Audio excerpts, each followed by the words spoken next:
বাংলাদেশে লাস্ট কবে এত সুন্দর কারেন্ট ছিল?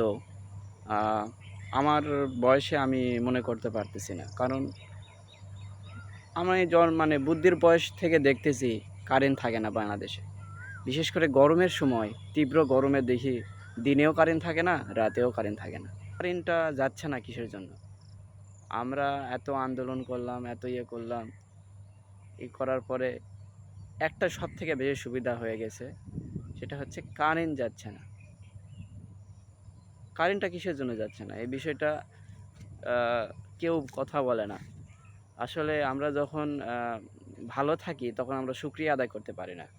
আর যখন আমরা খারাপ থাকি, আমরা যখন সমস্যার মধ্যে থাকি, তো তখন শুধু গালাগালি গালাগালি বকাঝকা এই সেই চলতেই থাকে। তো কারেন্ট থাকে না, এটা নিয়ে কয়েক বছর ধরে যে তুমুল কাণ্ড হয়ে গেছে বাংলাদেশে। বর্তমানে এত তীব্র গরমের মধ্যেও যে কারেন্ট যাচ্ছে না, এই জন্য আমরা শুকরিয়া আদায় করি না।